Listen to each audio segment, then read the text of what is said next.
Coucou, ça roule? Je m'appelle Ophélie et peut-être que vous m'avez déjà croisée sur une chaîne qui s'appelle Ophélie Ta Mère Nature, sur laquelle je raconte plein de choses autour de l'agriculture urbaine. Aujourd'hui, 18h39, c'est incrusté chez moi pour qu'on bricole ensemble. Alors si j'ai bien compris, vous êtes bien branchés tout ce qui est plantes médicinales et petites tisanes du soir avant de s'endormir. Du coup, je me suis dit que ça pourrait être sympa de vous apprendre à fabriquer votre propre séchoir de plantes. Niveau requis pour ce tuto, le mien, c'est-à-dire nul, 0, enfant de 4 ans. Ça va bien se passer, vous allez voir.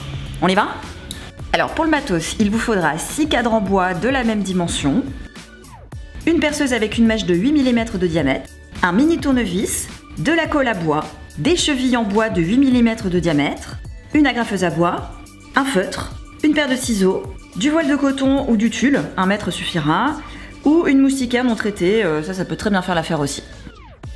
Sans oublier un petit mètre. C'est parti! Alors, étape très cruciale, hein. Enlever le film plastique. Voilà. Hop là! Alors évidemment, j'aurais pu m'amuser à fabriquer mes propres cadres, sauf que la flemme, surtout quand on arrive à trouver des cadres de ce genre-là à ce prix-là. On retire la vitre, hein, tout simplement. Voilà, hein, de manière à pouvoir passer le cadre autour de son cou.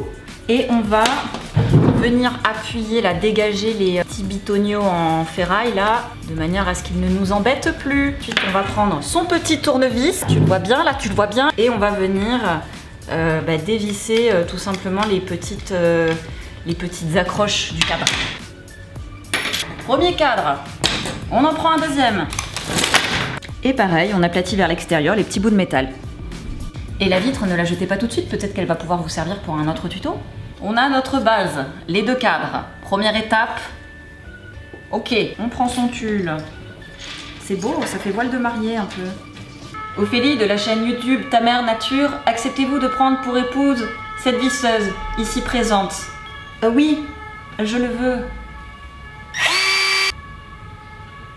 Et là, on prend des mesures assez grossières du cadre et on découpe le tulle tout simplement.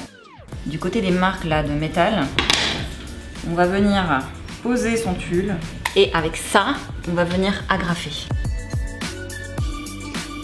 Ne tendez pas non plus comme un malade parce que ça va finir par se déchirer. Et ce n'est pas le but. Ah, c'est fort. Regardez-moi ça, cette merveille. Maintenant, on va reprendre sa paire de ciseaux et enlever le surplus de tulle. Oui, bon, ça passe. Ensuite, on prend notre cadre. Et du côté, pareil, du côté moche, on prend une petite colle à bois et on vient mettre de la colle, hein, tout simplement. Attention, étape délicate. On vient coller les 2 parties moches ensemble. Allez, concentration. Et on appuie.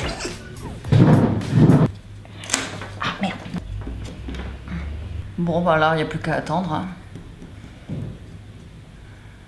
Une fois que c'est bien sec, on attaque la phase relou. Prendre des mesures. Alors là, je me mets mon repère à 5 mm du bord et je mets de la largeur de mon mètre pour avoir des mesures identiques de chaque côté. On fait la même de l'autre côté. Et après le moment relou des mesures, on attaque à la meilleure phase de tout l'univers, percer des trous. Vous allez voir, ça va être génial. Alors pour ce truc là, on se lève et on se met vraiment à la perpendiculaire. Non, en parallèle. Bon, vous voyez le truc, en fait, il faut que ce soit droit. Il faut que votre mèche, elle soit droite. Et là, vous essayez d'aller un chouïa un peu plus que la moitié de l'épaisseur du cadre, de manière à ne pas traverser complètement le cadre, mais que le trou soit assez enfoncé. Oh putain, je suis pas claire. Non, je sens que je vous ai perdu. Bon. On fait un trou, il faut qu'il soit assez profond, mais pas trop non plus pour pas que ça perce le cadre. Pose cheveux. Ouais, on est bien, ouais. De l'autre côté, vous allez faire des trous aussi, mais beaucoup moins profonds. Vos petites chevilles là en bois, veillez à ce qu'elles soient du même diamètre que votre mèche. Mais vous pouvez aussi vous amuser à faire des baguettes de la taille que vous voulez à l'aide d'une scie à métaux parce que c'est plus précis. Et vous découpez 4 bâtons, moi je dirais Si vous voulez un truc plus long, bah genre 7 cm c'est cool. On prend son cadre du côté des trous profonds et on vient déposer une petite pointe de colle avant de venir enfoncer nos chevilles. Vous n'avez plus qu'à renouveler l'opération 2 fois encore et voilà! Vous pouvez empiler vos 3 plateaux et c'est terminé. C'est beau, c'est beau, oh c'est beau. Bon alors oui, je m'auto-congratule beaucoup depuis le début de cette vidéo. Mais à un moment donné, si c'est pas vous qui le faites pour vous-même, moi je suis pour l'auto-satisfaction, le compliment facile. Je pense que ça fait du bien. Bon, en sachant qu'une fois que vous savez en faire 1, 2, bah après c'est reproduisible à l'infini. Hein. C'est d'une beauté. L'avantage c'est que votre plante elle va pouvoir sécher de manière uniforme et si vous le mettez bien à l'abri de l'humidité et de la lumière, la plante va pouvoir garder toutes ses propriétés.